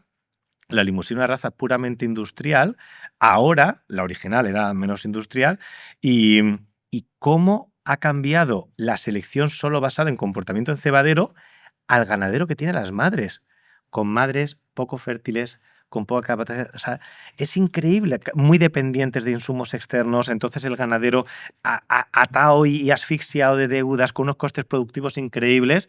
Cuando simplemente, la verdad es que no sé por qué estoy contando esto, y lo puedes contar tú, Jesús, mucho mejor que yo. Estás en ello, estás en ello. No, continúa. No, pero mira, es curioso para que la gente menos entendida del campo vea hasta qué punto llega. Esta selección por este avance genético que, como yo cuando expongo algunas cosas me dicen, bueno, entonces todo lo que hemos hecho no ha servido de nada según tú, ¿no? Digo, pues porque ahora hay vacas tan seleccionadas genéticamente que ganan concursos o quedan segundas o terceras y no dan de mamar a un ternero, cuando nace le pega con la pata, por ejemplo. Nosotros tuvimos que sacrificar una porque hacía eso. Uy. Nosotros tuvimos que sacrificar otra porque venía el verano y se venía abajo totalmente. No era capaz de acumular reservas de grasa durante la primavera para luego después ir tirando esas reservas que acumulan para pasar la sequía. Pero ¿qué pasa? Son animales que hemos diseñado por mayor eficiencia, solo mayor eficiencia. No se han tenido en cuenta más cosas. Yo no digo que no busquemos animales eficientes, de hecho yo defiendo eso, pero teniendo en cuenta un todo. Claro. Porque si no, al final hemos hecho carne solo magra, no tiene grasa, la hemos vendido además como la carne saludable. La ama de casa, la forma de expresarse antiguamente de los carniceros, te pedía un filete sin grasa rosa pálido y hemos hecho esa carne, porque es lo que nos están pidiendo. Y si no haces eso, te pongo pegas, si no te la compro, te pago menos. Y al final hemos creado una genética que produce una carne mucho más magra, con menos grasa. La grasa que nos han vendido como mala, pero que María seguro que nos puede explicar los Claro. beneficios que tiene. Justo estaba ahí anotando por si se me iba, porque quería hablar de No, ese no, tema. cógelo. Sí. Porque, a ver, nosotros tenemos que entender que el cerebro humano, su mayor porcentaje de lo que está compuesto es grasa. Y necesitamos grasa animal para pensar, para vivir cada día, para realizar funciones vitales, para que tu sistema hormonal funcione, para que sintetices vitaminas y para que hormonas diurnas y nocturnas trabajen. O sea, hasta para dormir necesitamos consumir grasa animal, pero no cualquier grasa. Porque yo me puedo comer cualquier tipo de carne y no va a contener esa grasa. Tiene que ser de pastoreo. Al igual que si hablamos de los alimentos del mar, tiene que ser salvaje, no de piscifactoría, por otros motivos. No vienen hoy al caso, pero al final tenemos que entender que la naturaleza nos da las cosas y tenemos que obtenerlas tal como vienen de ahí. Entonces, nuestro cerebro necesita grasa animal. Es un lado. Una placenta para crear un feto y sustentar un embarazo necesita grasa, porque si no, no va a contener el nutriente más importante para que el bebé pueda evolucionar y cree el tubo neural. O sea, es que es brutal toda esta parte. Luego, por otro lado, ¿cómo evolucionamos? O sea, antes de ser lo que somos, nuestro cerebro tuvo que evolucionar y todo fue porque comenzamos con el consumo de carne, alimentos del mar y de la tierra. O sea, hay que decirlo, son todos, pero es que hasta el mar es carne. O sea, una alimentación carnívora es carne, huevos, pescado, pero hablando de la carne, que es importantísimo, esa cantidad de DHA que contiene, ese omega 3 tan importante que jamás te lo va a aportar una pastilla. Y si ahora tú te escondes del sol, esa pastilla que tú tomas de omega 3 la comiste para nada, no te va a hacer nada, necesitas sintetizarla. ¿Y qué sintetizas? ¿La pastilla? Ni un 1%. Además se vuelve tóxico en tu cuerpo. Total. Pero la grasa animal sí que la vas a sintetizar y tú necesitas colesterol para vivir. Y si no tienes colesterol, lo primero es que te mueres. Pero mientras no te mueres, vas a estar con deficiencia de vitamina D, que más que vitamina es una hormona muy importante, y nunca jamás vas a poder convertir esa vitamina D en vitamina D activa y que tu cuerpo la utilice si tú no te expones al sol y no consumes grasa animal. O sea, necesitas las dos cosas, muy importante. Pero es que yo jamás le retiraría a una persona el consumo de grasa animal. De hecho, un niño cuando nace, un bebé, nace en cetosis. Su cuerpo metabólicamente está trabajando con las grasas. Si de repente le comenzamos a dar hidratos de carbono a base de cereales, legumbres, papillas, al niño le estamos privatizando, pero totalmente, de que su cuerpo metabólicamente trabaje con la vía de las grasas. Esa parte tan importante para que su cerebro, que está en desarrollo y muy inmaduro, comience a desarrollar. Si ese cerebro no desarrolla, que de hecho no está cerrado, está hiperpermeabilizado, todo puede entrar, todo lo externo, ¿no? Cualquier tipo de tóxico, ya sea estrés, ya sea en campo electromagnético, ya sea comida que no debe comer ese bebé, pasa a la barrera hematoencefálica. Y eso hace que el niño no desarrolle bien neuronalmente y trae consecuencias metabólicas. ¿Por qué diabetes a temprana edad? ¿Por qué obesidad a temprana edad? ¿Y por qué tienen problemas incluso de autismo? Y lo tengo que decir, o sea, eso es muy grave, pero sucede. ¿Por qué? Porque la barrera hematoencefálica de su cerebro está cerrada y hasta los 25 años no se cierra la capa de la mielina, que es una capa aislante. Para eso necesitamos consumir grasa. O sea, deberíamos estar en cetosis hasta los 25 años. Nadie está. Y lo que nos recomiendan, las recomendaciones oficiales de la pirámide que todos conocemos alimenticia, es que la base principal de la alimentación son hidratos de carbono. Y la grasa animal se queda muy arriba porque trae como consecuencia problemas cardiovasculares cuando los problemas cardiovasculares los genera una alimentación basada en vegetales. ¿Por qué? Porque la vitamina K2 te está faltando y te la aporta el alimento animal y tú no vas a conseguir que tus huesos liberen todo ese calcio, o sea, obtengan todo ese calcio y tus arterias lo liberen. Por tanto, se obstruyen. Y a largo plazo trae consecuencias. No digo que a todos, pero pasa. Y luego también, por otro lado, aparte de eso, si tú no consumes grasas, te vas a debilitar, bajo foco mental. O sea, es muy triste, pero es cierto. Y consumir hidratos de carbono como base principal es lo que trae problemas cardiovasculares y demás patologías modernas, porque es que esto no existía antes. O sea, nuestros abuelos, bisabuelos, tatarabuelos comían pues una vaca para todo el año, para toda la familia, los huevos que le daban las gallinas, cuando no había huevos, pues no había huevos, pero se los comían hasta en crudo. O sea, el pollo, pues el pollo pastoreando, comiendo ratones, comiendo serpientes, y el pollo también tiene grasa. Y la piel de ese pollo, cómetela si es de pastoreo, porque contiene omega 3. Ahora, si el pollo no está ahí bien criado y bien alimentado, no te comas esa piel. Es lo que yo diría. O sea, la importancia... Has mencionado el tema del omega 3. O sea, a mí el movimiento regenerativo me parece que es precioso porque hemos estado hablando del impacto medioambiental, el impacto sobre el suelo y tenemos un contacto muy cercano con una persona en Portugal que tiene una industria enorme de producción de carne industrial y ellos hacen sus controles de control de calidad dentro de la empresa. Ahora mismo está en un ratio omega 6, omega 3, 14:1 en la ternera industrial. 14 omega 6 por cada una molécula de omega 3. La Organización Mundial de la Salud establece que lo ideal en todos nuestros alimentos esté por debajo de 4,5 a 1, el omega 6, el omega 3. ¿Sabes cuánto es la carne 100% a pasto? 1 a 1,5. Lo que debe ser, así. O sea, 1,5 omega 6 por cada 1 omega 3. ¿Sabes cómo qué otra grasa se parece a esa? El salmón salvaje. O sea, ¿no os parece increíble que estemos hablando de la calidad de grasa del salmón salvaje simplemente teniendo las vacas comiendo hierba? Y un omega 3 que no está oxidado.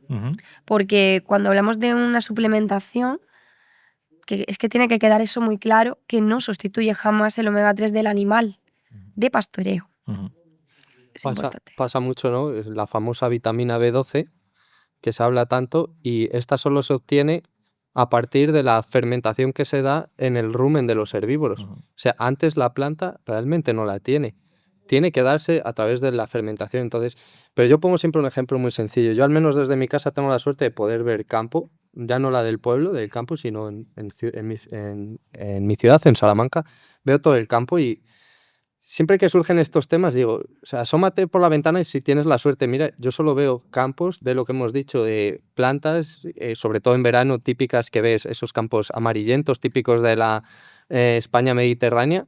Digo, eso todo es lignina, es celulosa, y todo eso no podemos hacer nada con ello. Nada. Solo lo pueden hacer estos maravillosos herbívoros y pueden coger esos nutrientes que están en el suelo gracias a esos microorganismos que se los hacen asimilables para las plantas, todos esos minerales que sin microorganismos las plantas no los pueden absorber, necesitan de ellos. Estos bichitos se lo dan a las plantas se lo dan a la vaca. Por supuesto, ¿cuándo se los dan en más cantidad? Cuando la planta está en su punto óptimo, es decir, no cuando se encuentran en un punto planta y vaca o oveja, que perdón si no digo a veces a otros herbívoros, pero están todos en el saco. Es cuando se encuentran. Y ahí es cuando conseguimos la mayor concentración de nutrientes, en ese punto óptimo de reposo que llamamos de la planta. Entonces, te das cuenta y dices, coño, si la mayoría de las enfermedades es falta de hierro, es falta, como en la B12, de cobalto, si es falta de... también se ha visto, ¿no? La propia clorofila transformada.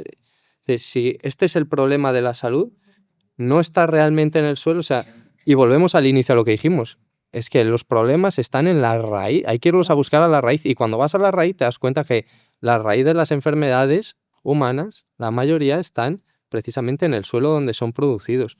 Y por eso necesitamos comprender todo como un todo.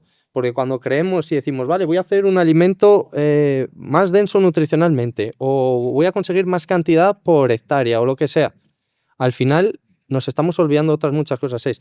Voy a ver si mejoro en esto, pero voy a seguir midiendo ese otro como si fueran unos quesitos, ¿no? Voy a ver si este quesito de 10 mejoro, pero voy a ver cuánto empeoro en los demás y a ver si me es viable, interesante o no. Pero es que en todos los avances que veo casi en la sociedad, se va por un queso y se olvidan todos los demás.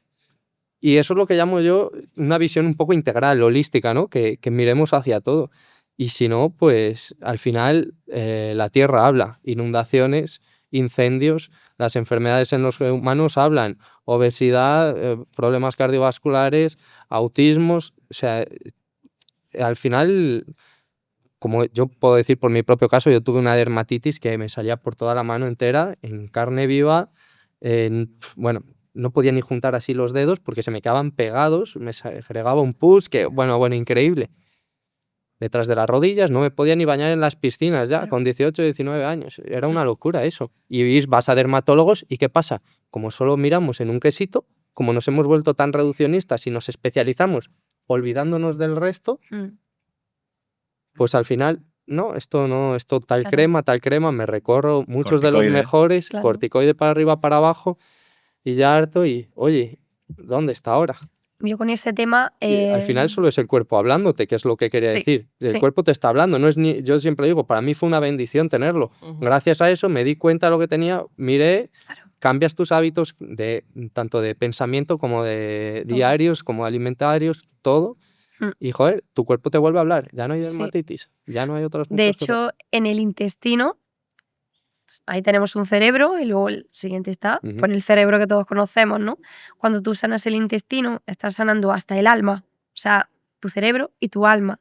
Pero tú para eso necesitas tener también una alimentación acorde a tu origen, porque si no, no puedes llegar ni a pensar. O sea, es que es así. O sea, si tú estás alimentándote malamente con ultraprocesado, azúcares, te escondes del sol, te alejas de la naturaleza y tomas fármacos porque piensas que eso te va a quitar X dolor, te indagas de cremas que están intoxicando tu cuerpo, todo eso dañará tu intestino, inflamará tu cerebro y tu alma se apagará porque la glándula pineal también se apaga. O sea, todo está conectado.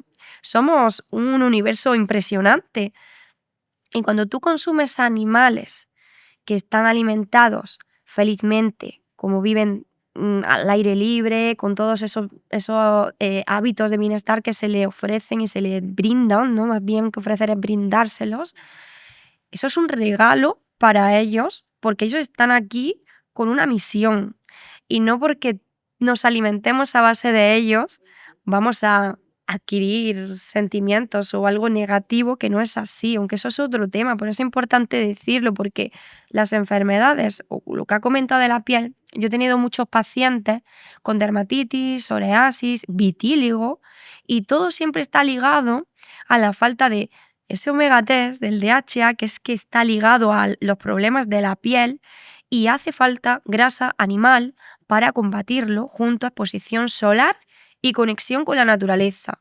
Nunca jamás se curará una persona de eso si sigue teniendo los hábitos que le enfermaron y viviendo en el entorno que le está enfermando. Entonces, si miramos un poquito atrás, que no es muy lejos, vamos a ver que una alimentación como la de lo que estamos hablando y esos cuidados a estos animales no es algo loco, sino todo lo contrario. Lo loco siento que es alejarse de eso. Así es, sí. Eso, perdona, si quieres lo podemos enlazar con el tema de buscar el origen. Como veterinario os diré que la producción sobre todo de porcino y de ave a nivel industrial, aunque ya ha bajado muchísimo, o sea, para que se vea de lo que se ha utilizado antibióticos a nivel industrial, se baldeaban las naves con antibiótico, se limpiaban los suelos con antibiótico. Brutal. Eso ha sido hace 30 años, o sea, hace nada. Hoy en día eso está absolutamente más controlado. Pero se siguen utilizando en determinadas fases del engorde, se está utilizando de manera metafiláctica ciertos antibióticos porque tienes unos picos de bajada de defensas que o das ese antibiótico preventivo o si no la mortalidad se te dispara en el lote, sobre todo en porcino y en aves. Nosotros no utilizamos. No tenemos la necesidad. Pero pagamos los mismos impuestos, ¿eh? La resistencia antimicrobiana que cuesta una millonada en Europa, lo pagamos todos igual y nosotros no utilizamos antibióticos en la granja. Pero es que además, antes que hablaba Jesús de la ivermectina, fíjate qué cosa tan interesante. Como todo el rato estamos moviendo los animales de un sitio a otro, los parásitos no tienen capacidad de infectar a los animales. Así que nosotros no nos olvidamos de los parásitos, hacemos control de poblaciones parasitarias, que es ver cómo están, y están siempre bajos. De hecho, hay una vinculación muy fuerte entre ciertas genéticas y la resistencia a antiparasitarios. Y hacemos selección, animales que pueden tener repetidamente cargas parasitarias altas, los quitamos, no pasa nada. Y nos quedamos con animales que tienen una carga parasitaria baja y pueden convivir con él perfectamente, animales sanos, con buena color del pelo, bien tal, y no necesitamos dar antiparasitarios ni antibióticos a los animales, solo cambiando en la manera en la que están ellos haciendo su labor en la naturaleza de restauración, de regeneración del suelo. La famosa frase que decimos, ¿no? De hemos criado parásitos resistentes a antiparasitarios y no animales resistentes a parásitos. Exacto. Pero claro, todo esto, como decimos, requiere de conciencia, requiere de darte cuenta de que cómo funcionaría en la naturaleza. Ese animal, ¿qué le hubiera pasado si le entra una carga parasitaria grande? Debilita y, como ha dicho José Luis, no se muere, se lo come otro. Se lo come otro. Claro. ¿Qué le ocurre? ¿Cuántas oportunidades te da la naturaleza de una vaca que malpara? Que se le queda trancado al ternero. Ninguna. Ninguna. O sea, a la primera se muere. En la ganadería, cuando cogemos libros, y a ti te habrá pasado también, Jesús, coges libros, oye, y te encuentras libros de declaración de la PAC, oye, esta vaca que lleva 3 años sin parir, ¿qué selección estamos haciendo? De animales con problemas de fertilidad, de animales... A mí me pasó eso, una vaca también, que no atendía al ternero. Y que, oye, pues inmediatamente fuera, ¿no? Es la antítesis de lo que queremos. Una cosa increíble en la selección de razas industriales, toros abacaos y vacas machorras, que es increíble. Y además tengo una presentación muy bonita en la que pongo solo fotos uno detrás de otro y hago un juego con la audiencia, es decir, decidme si es vaca o toro. Y no se diferencia. Y la gente no sabe que un animal externamente en su fenotipo está expresando cómo funciona internamente. Si tú tienes un toro con aspecto de vaca hormonalmente, va a tener problemas de fertilidad. Claro. Si tienes una vaca con aspecto de toro, va a tener problemas de fertilidad. Buscando otra vez la esencia del movimiento regenerativo en la selección de raza, que vuelvo a decir que Jesús está haciendo un trabajo increíble, buscamos toros muy machos, que externamente, porque son un reflejo fiel de cómo está el interno. Toros muy machos y hembras muy femeninas, Claro. porque son hembras que te van a parir todos los años, que van a cuidar fenomenalmente bien a los terneros. Los machos van a ser buenos reproductivos, van a proteger... O sea, es decir, seleccionamos en base a lo que hace la naturaleza y no separamos. Yo, que antes he dicho que vengo del mundo del caballo, hay un hecho absolutamente objetivo. En el caballo de raza español se ha seleccionado durante décadas hembras con mucho cuello, así muy espectaculares. Eso es de toro, ¿no? Que eso es de macho. Claro. Los machos tienen depósito de grasa en los cuellos. ¿Y qué pasa con esas hembras campeonas de SICAP y todo eso? Que tienen problemas reproductivos. No se quedan preñadas. Claro. Entonces, Es que en el perro y en el caballo probablemente son en los animales que la genética se ha separado más totalmente de una selección, por así decir, natural. Claro. Entonces, cuando ves esos típicos problemas de cadera de un pastor alemán, cuando ves todo eso, eso ha sido una selección totalmente en pos de un ego que determina unos jueces cuál es el más bello. Como dijo José Luis, se están dando premios a toros que han nacido algunos por cesárea. Claro. Pero claro, es el más grande y ahora si a lo mejor algunos de los aquí asistentes van a la feria de ganados y a lo mejor ven un toro nuestro, igual les gusta porque son muy bonitos y muy masculinos, pero igual van a otro que pesa 1.600 kilos al lado del nuestro de 1.000 y en aquel yo veo a todo el mundo haciéndole fotos al de 1.600, pero al de 1.000 no, nadie. Pero una vez más, ¿cómo estamos haciendo las cosas? Por lo que por lo mismo, en una misma línea, es una misma dirección para todo y a la vez que va contraria a lo que hace la naturaleza. Un toro de 1.600 kilos en España no sobrevive, no tiene capacidad ni cantidad ni calidad casi suficiente para poderse mantener. No puede preñar a una hembra, la derrumbaría. Claro. O sea, creo que es lógico entender. Y luego eso, sus terneros, pues si él ha nacido por cesárea, ¿cuántos van a tener esos problemas? Esa estirpe se acabaría. Ujú. Y a mí me encanta, ¿no? Porque cuando vas en esta ganadería regenerativa te das cuenta que vas a favor de la naturaleza, totalmente. Y no hay pelea. O sea, yo me acuerdo, además, hicimos un evento de ganadería regenerativa hace varios años en Zamora y a mí me llamó mi padre y me tuve que ir corriendo a atender un parto. Y me acuerdo que fue uno de los días más tristes porque tenía una ilusión brutal por estar allí y a mí me tocó ir y además, pues bueno, a las 3 de la mañana, con un frío de la leche, tener que sacar un ternero de cesárea y todo porque estábamos haciendo una genética de campeonato. Entonces yo vengo de ahí, yo no soy un ganadero que entra aquí, no, o sea, vengo de ahí, sé lo que hay. Sé lo que es tener uno de los toros con los mejores índices de España, con diferencia. Y ser el toro que peor descendencia me ha dejado cuando somento a mis animales a condiciones naturales. El potencial genético, como otras muchas cosas, para verse expresado necesita de condiciones artificiales, porque si no, no lo expresa, como le pasaba a estos animales. Wow. Entonces, es que está todo conectado. Y yo no puedo comprender cómo a la gente, cuando alguien que escuche, por ejemplo, este podcast, cómo todavía a veces no pueden verlo cuando ves que es que todo conecta con todo, que no es que digas, bueno, tiene su opinión, obviamente, yo no voy a imponer a nadie que me crean, ¿no? Que piensen y por supuesto siempre digo, no me creas, experiméntalo y Ujú. ya está. Pero es que cuadra demasiado bien todo y sin haber hablado antes, o sea, vamos viendo cómo todo casa una cosa con otra. Sí, es increíble, ¿eh? Sí, sí, sí. O sea, y todo lo que vais contando, yo me lo llevo a mi área con las personas y es igual, Sí. es lo mismo. Sí, Y sí, sí. incluso pienso, tú como veterinario, en los perros y los gatos, en cómo los estamos domesticando, humanizando, Bueno, es otro melón. Pero es Sí. que al final enlazas todo y es que todo es igual, o sea, no tiene sentido. Que nosotros hemos tenido un avance muy fuerte a nivel de autoconciencia, de desarrollo, pero nuestro interior sigue siendo muy biológico. Hay dos temas que nos hemos saltado un tema antes que no me Nos hemos gustaría. saltado varios temas, de hecho. Es que aquí ya no hemos puesto a hablar Sí, y... sí, sí. Que nos y estaríamos 3 horas más. hay un- Vamos justitos. hay de un eso. tema, hay dos temas que me gustaría ponernos encima de la mesa para que los hablemos en algún momento. El primero, que lo voy a empezar con él, es el consumo de agua en la ganadería. Vale. Y el segundo es, el titular es que yo creo que la ganadería regenerativa tiene un futuro buenísimo en Europa porque creo que no nos vamos a poder permitir la alternativa. Y ahora un poquito hablaremos. Vale. El tema del consumo de agua me parece increíble. Seguro que todos vosotros habéis visto la típica estadística. Hacen falta 15.000 litros de agua para producir cada kilo de hamburguesa, ¿verdad? Ujú. Dices, ostras, 15.000 litros de agua. Claro, cualquier producción agrícola es mucho más eficiente que esto. Y otra vez vuelvo, me encantaría que sigues, por favor, Pablo Manzano, que hace unos estudios increíbles. Y Ya lo dice, traeremos ya. ¿vosotros sabéis cómo se calcula la huella hídrica? Pues la base fundamental de cálculo de la huella hídrica es calcular toda la lluvia y toda el agua que se utiliza por metro cuadrado de una explotación agrícola o ganadera y se compara con la cantidad de kilos que produce esa explotación ganadera, incluida la lluvia. ¿Eso qué quiere decir?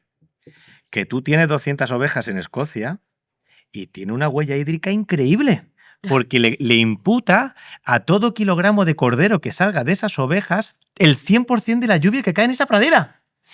Es increíble que una oveja en Galicia o una vaca en Galicia tenga una huella hídrica más importante que un brócoli en Murcia. Es absurdo, pero es que se calcula así. Y además es que si avanzamos más, clasifica muy bien los 3 tipos de agua: agua verde, agua azul y agua grises, clasificando perfectamente que de dónde consume el agua la ganadería extensiva regenerativa principalmente. De recursos naturales. De lo que llueve, un arroyo, un estanque, un no sé cuánto. No bombeamos agua del suelo. No utilizamos agua en del suelo. primavera e invierno el 70% del propio pasto. Porque Es verdad, 70% agua. porque no beben. Beben muy poquito. Beben muy poquita. 70% es agua. Entonces, y después, otra tontería que eso, tú no vas a poder decir mucha más información, la dichosa manía de comparar kilos con kilos. Bueno, ¿Qué tendrá que ver un kilo de carne con un kilo de maíz o con un kilo de cereal? Si es que a nivel de densidad nutricional no tiene nada no que tiene ver. nada. Nada que ver, nada que ver. Toda la bibliografía está ahí. Así que, por favor, cuando alguien dice, no, es que consume muchos recursos hídricos, pero ¿cómo están calculados esos recursos hídricos? Entonces, yo ahí, y no quiero ser conspiranoico porque intento, o sea, que al final no lo soy, pero es que Bueno. hoy estoy un poco conspiranoico porque ayer me llamaron 22 personas para decirme que si poultry era el fin porque habían prohibido en España el cierre de las gallinas que estaban criadas en el exterior. Sí. Y yo les explicaba que es falso eso que han salido en todas las noticias, que no es cierto. En 6 municipios de toda España se ha prohibido tener las gallinas en el exterior. En 6. Claro, En el porque resto llega nada que ver. claro. Pero ya veréis cómo dentro de una semana van a salir otra vez las noticias de que se hay que dar de alta las gallinas que tenemos en nuestra casa para darnos los huevos. Entonces, a veces ves unos mensajes tan fácilmente desmontables que dices, no pueden ser al azar. No pueden ser al azar. Que alguien publique que hacen falta 15.000 litros de agua para producir un kilo de hamburguesa no es accidental. No puede serlo. Y ya, me callo. Yo pienso lo que tú. Sí, bueno, nos hemos quedado en qué era lo regenerativo, comparándolo con Bueno, lo intensivo y lo extensivo y Yo todo. creo que lo hemos dejado algo. Pero lo Hemos dejado- hecho el podcast lo hemos entero. dejado- Bueno, sí que podemos decir que en la ganadería extensiva convencional, pues es esa diferencia de imagen entre tener las vacas sueltas en una finca a su libre albedrío, lo que es la ganadería por abandono. Un problema muy grave es que el 62% de los ganaderos en España no son profesionales, es decir, no se dedican a eso, tienen sus otros trabajos y van a ver por la tarde las vacas. Entonces eso es un problemón, porque claro, no hemos, claro, no puede hacer una gestión más, pero básicamente es dejar de hacer pastoreo extensivo sin control a hacer pastoreo dirigido. Y prestar atención no solo a lo que es el pastoreo, lo que es el pasto, lo que son, por ejemplo, el tema de la arboleda. Proteger árboles para que haya renovación de las encinas. No solo encina, vemos las dehesas, primero, solo de encinas o solo de alcornoques, cuando las dehesas tradicionalmente eran súper biodiversas. Había un mogollón de árboles. Los hemos cortado todos porque hemos decidido que el género Quercus es lo único que nos es interesante para las dehesas porque nos da bellota para alimentar el ganado. El resto cortado todo. ¿Para qué? Cuando tenemos recursos forrajeros increíbles. Entonces, simplemente la ganadería regenerativa lo que nos enseña es a mirar todo ese conjunto. Miramos los árboles, miramos el suelo, miramos los insectos, nos preocupamos en ver cómo, por ejemplo, los programas de mejora de pasto, hacemos programas de mejora de pasto para mejorar la calidad nutricional de esos pastos, y porque llevamos 80 años utilizándolos mal. Entonces, eso es como una visión más global de todo lo que estamos haciendo, más que simplemente deja las vacas sueltas, cobra una PAC, que es la pera limonera, que también tenemos otro mensaje increíble. Os confieso aquí que Poultry cobra PAC. Concretamente 1.250 euros al año, porque la mayor parte de nuestra actividad está en un suelo forestal y los suelos forestales no computan para la PAC. Entonces estamos haciendo aprovechamiento de recursos forrajeros en zonas donde primero, antes ha dicho Jesús, no se compite la ganadería con la agricultura porque están en regiones, las zonas ganaderas no son fértiles para la agricultura. Entonces no existe eso de que estén compitiendo.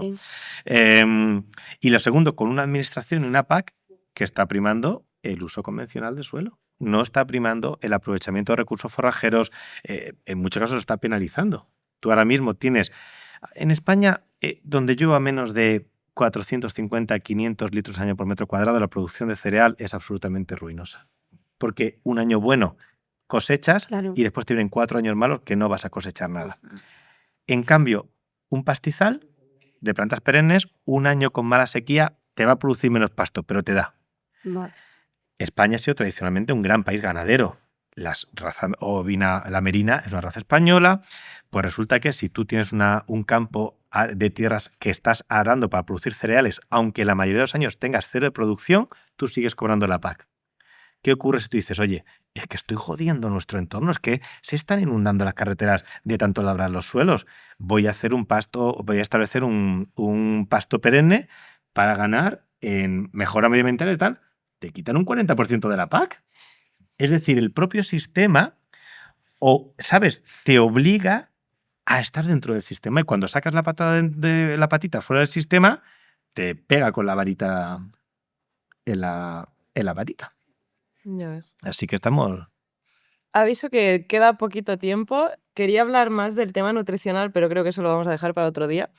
No pasa nada. Tú has dicho que vienes de otro tipo de ganadería. ¿Cuánto se tarda en regenerar un suelo que viene de otro tipo de explotación? Bueno, teniendo en cuenta que llevamos cientos o miles de años de un manejo que no es el mejor posible, pues se va a tardar. Volver a esos niveles, mucho, mucho. Pero ¿eso qué quiere decir? ¿Que no hay que hacerlo? Pues no. Obviamente se ven resultados muy rápido. En el primer año siempre hay una mejora muy grande. Luego es algo más paulatina hasta que vamos creando esa fertilidad. Pero se requieren años. Son muchos años, sobre todo en Europa y en todo lo que abarcó el Imperio Romano en general. Son muchos años de arado y de agricultura y ganadería. Y sabemos que todas las civilizaciones han resultado en desiertos. Si te fijas en Mesopotamia, te fijas incluso algunas regiones mayas que eran lugares súper fértiles, y si te fijas ahora mismo en la pampa argentina, incluso en ciertas regiones de Estados Unidos, donde están produciendo, eran zonas vírgenes con unas reservas de fertilidad acumuladas durante miles o incluso millones de años, pero que ahora se están degenerando a una velocidad mayor de lo que hicimos, vamos a decir, los europeos, porque antes ahora vamos con una pareja de bueyes, pero ahora vamos con unos tractores y unos todo que avanzamos a mucha más escala. Entonces, se tarda, por supuesto, en volver a esos niveles, quién sabe cuánto, pero hay que hacerlo, y el bolsillo y sobre todo también la mente te lo agradece, porque lo que hemos dicho, cuando trabajas a favor de la naturaleza te va muy bien, pero se pueden lograr muy buenos resultados también rápido, y depende de lo que tengas: tiempo, dinero, energía. Si pones las tres, regeneras muy rápido. Si pones solo una o dos, entonces Claro. va a depender mucho. Por eso es muy necesario tener también esos lugares, esos centros experimentales apoyados por el Estado, donde se puede poner tiempo, dinero y energía para demostrar, convencer a la gente, y la gente, una vez con fe, aplica mucho más. Entonces, para mí esa es un poco la clave. Y hay una parte importante aquí, Estrella, que es que estamos trabajando, estamos cambiando, las cuentas de resultados salen mejor, pero es que además el mercado... Ahora vamos a hablar de economía también, ¿eh? Vale, pues es que el mercado lo está demandando. Ayer escuché a una persona que es una eminencia en el comercio de ganado vacuno de Argentina, y decía, es que de pronto se está desmontando el mito anticarne, y la carne otra vez de vacuno está experimentando una demanda a nivel mundial increíble, y la carne regenerativa, el producto regenerativo, está teniendo un interés increíble a nivel mundial. O sea, no somos capaces de producir todo lo que nos demandan, porque ya a la media y gran escala también está, oye, la carne de pasto, hay empresas a nivel de gran escala, oye, queremos vender carne de pasto en el lineal de un supermercado, y no existe esa producción. Luego, no solo es que vamos a producir más barato, sino vender a más precio. Ahora luego lo vamos a relacionar con el tema de la rentabilidad. ¿Y cómo va esto? Porque has dicho que no hace falta tampoco tener muchísimo terreno para esto. ¿Cómo funciona esto que has explicado antes? Es que las mismas... O sea, si tú dejas que la naturaleza... Porque el sobrepasto tampoco es bueno. No. Y fíjate, igual de malo que el infrapastoreo. Las zonas de exclusión de las fincas, donde se hace monitoreo de biodiversidad, las áreas que se quedan excluidas sin animales durante 15-20 años tienen menos biodiversidad, son peores en biodiversidad de plantas que las que están fuera con los animales. Es increíble. Yeah. Además, pero si te fijas otra vez con la naturaleza, lo ves que es bastante razonable. Entonces, simplemente es un tema que al final tú permites que la naturaleza se exprese en su máxima potencia. Entonces los suelos son más productivos. Por lo tanto, ¿se puede hacer ganadería regenerativa en cualquier escala? Sí. Con los mismos animales, no. Tú tienes una finca de 1 hectárea, de 2.000 metros, de 3.000 metros, no metas una vaca. Porque es que, literalmente, pero pastorea conejos, soy súper fan del conejo. Nutricionalmente muy potente también.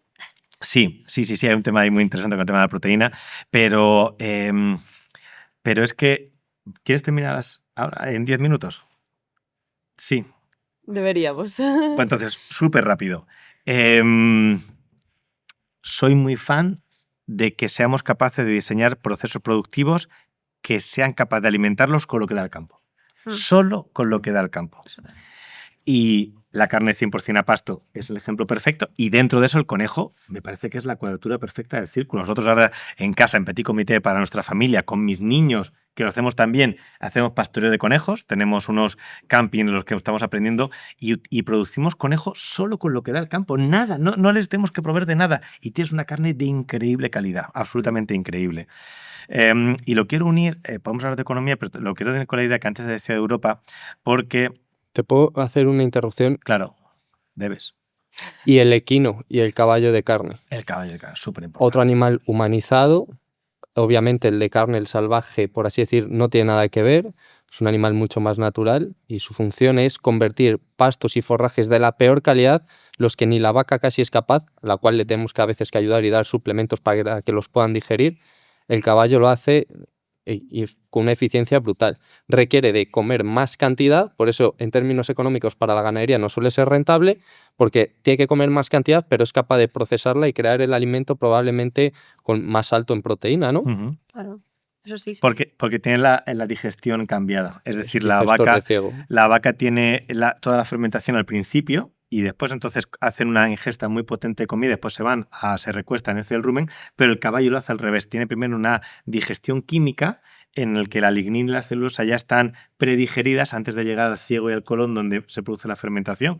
Entonces en la naturaleza van juntos, van los grandes bisontes y después van las cebras.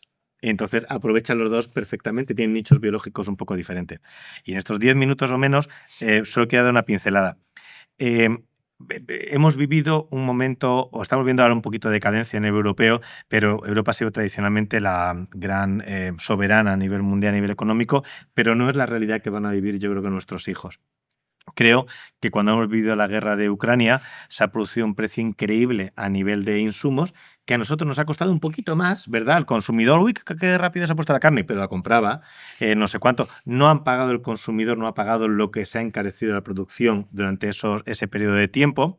Pero ¿qué va a pasar dentro de 25 o 30 años en Europa? Cuando surja otra nueva guerra, haya un momento de tensión a nivel de insumos de cereales y ya no es Europa la que mejor pueda pagar. Creo que vamos a tener un papel peor a nivel de competencia con otras regiones. África va a pegar un crecimiento increíble en los próximos 50 años, pero increíble. Y creo que creo que el sistema del bienestar que nosotros nos hemos inventado, que está fenomenal, creo que no lo vamos a poder seguir pagando y creo que reivindicar el poder obtener un alimento de tantísima calidad solo basado en lo que seamos capaces de producirlo, sin tener menos dependencias externas, me parece absolutamente crítico para nuestro futuro. ¿Y por qué has dicho que puede ser más rentable esto? Es más rentable principalmente porque, bueno, en ganadería sucede una cosa que sucede en pocos negocios. De hecho, hay muchos ganaderos que son empresarios, tienen otros negocios y ahí hacen muy bien las cuentas y los números, pero cuando llegan al campo y a la ganadería todo cambia drásticamente. Se hacen los números de forma muy distinta y al final solo se suele medir el ingreso y no se suele medir muchas veces el beneficio, es decir, es ingreso menos gasto. En el campo hay una costumbre muy grande de decir, pues me han pagado 1.500 euros por un ternero. ¿Y cuánto te ha costado producirlo? No saben. Tú le preguntas, estoy seguro, si alguien lo quiere probar, yo me apuesto lo que quiera con él, que preguntas al 90% de ganaderos, te vas a una feria, ¿a cuánto te sale producir el kilo de carne? Y ninguno te sabe responder. Un 90% no te saben responder a cuánto producen el kilo de carne. Preguntas que cuántos kilos por hectárea producen de carne, eso un agricultor sí lo sabe, pero un ganadero no sabe. ¿Cuánto? Pero por cabeza sí sé. Pero no es lo mismo, porque tienes hectáreas, no solo tienes individuos. Entonces, es mucho más rentable, pero como digo, es que la ganadería regenerativa o ese manejo holístico incluye muchas cosas. Y aparte que produces más pasto, como hemos hablado, reduces muchos costes en muchas cosas, veterinarios, etcétera. Nosotros a los terneros que engordamos no le damos ni antibióticos para los catarros, nunca se acatarran. En cambio, en cuanto entran a una nave, a un cebadero, hay que administrárselo porque si no se empieza a propagar y todos enfermos. Y nosotros a ninguno, a los que están al aire libre y los que no tienen el bienestar animal.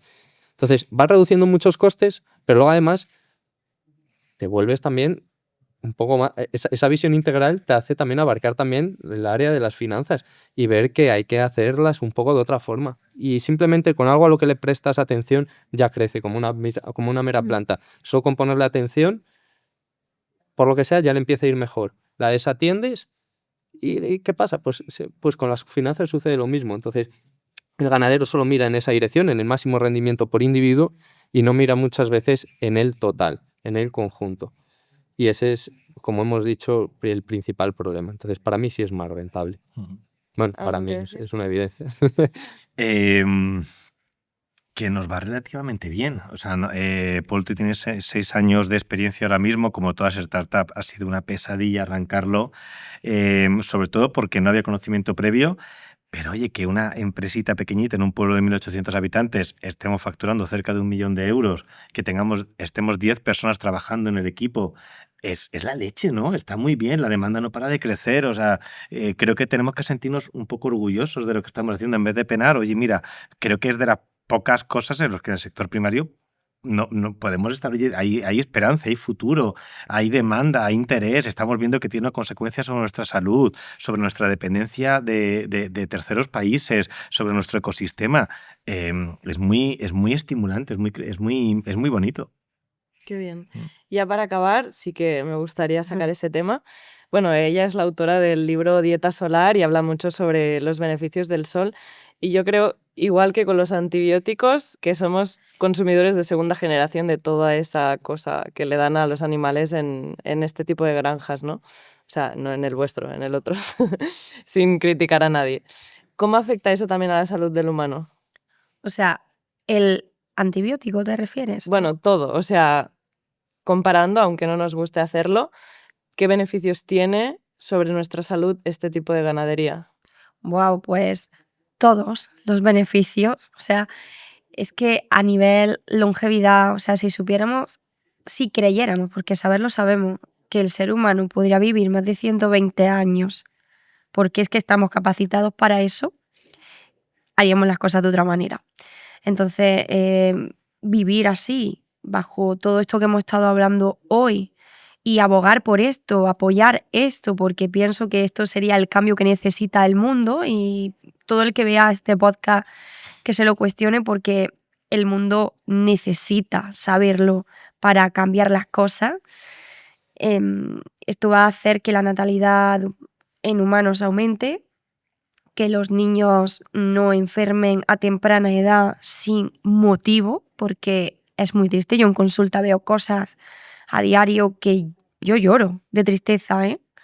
Y luego no es normal que una persona con 50 o 60 años diga que es que ya está vieja y por eso se encuentra mal, o ya está en el hospital, o normalizamos eso, cuando al final una persona llega no a vieja, sino que nos hacemos más sabios con todo lo que aprendemos, pero nadie muere de viejo, no debería de ser así, o sea, debemos de pensar que nos vamos y ya, pero no porque estemos enfermos, no hay que morir enfermos, ¿me explico? Entonces, abogar por todo esto te va a beneficiar en todos los sentidos. Incluso cara al parto, una mujer necesita alimentarse de grasa y proteína animal de este tipo, hablando de esta ganadería de la que estamos hablando, porque tú necesitas hemoglobina para parir porque vas a derrochar mucha sangre. En el parto dejas mucha sangre y muchas mujeres quedan debilitadas porque no están alimentándose como deben, porque cualquier carne no contiene esos nutrientes. Y así con todo en la vida, incluso para estudiar, sacarte unas oposiciones, para mantener relaciones sanas con las personas, para todo necesitas alimentarte así. O sea, que es que yo diría que todo, o sea, englobar todo. Bueno, me encantaría seguir, la verdad, porque han quedado muchos temas pendientes, pero bueno, esto es una invitación para que sigamos otro día en otro Yo me sitio. apunto, Genial, hacemos genial. otro. Sí, sí, sí. Han quedado temas. Sí, han quedado muchos temas, pero bueno, es lo que hay, tenemos que dejarlo. Sí. Pero muchísimas gracias por haber venido. A ti por organizarlo. Y a todos los que estáis en el público, sabéis que podéis ir a probar los embutidos Gil ahora. Y nada, Gracias. aquí terminamos. Ha sido muy Muchas interesante. gracias a todos. Chao, chao.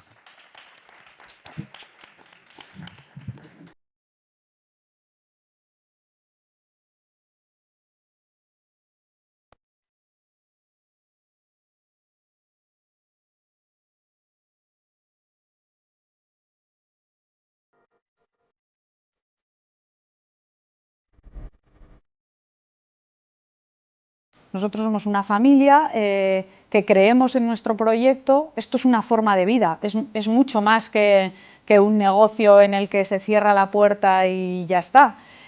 Un proyecto que nadie apostaba por él.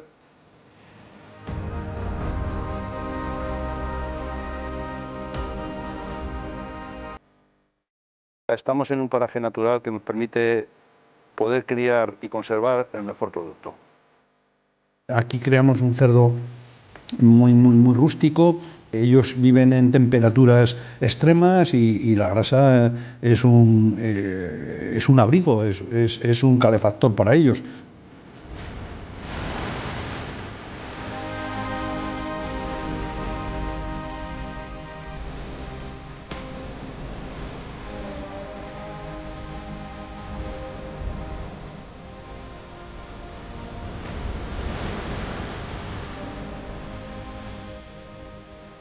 Nosotros queremos hacer un producto artesano, un producto que hable de nosotros mismos, de nuestra familia, de nuestros orígenes, tratar de cuidar los animales como hace años, dándoles su tiempo de crecimiento sin que se precipite el que engorden.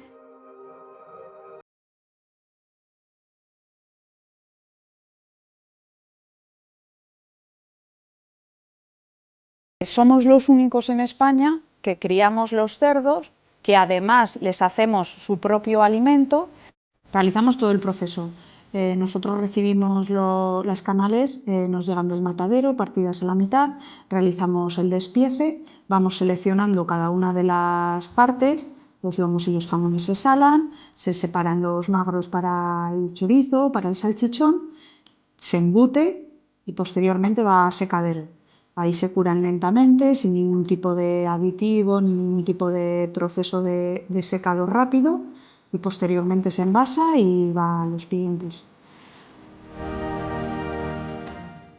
Yo creo que en mi vida una de las cosas importantes que he tenido ha sido esto, al final de todo.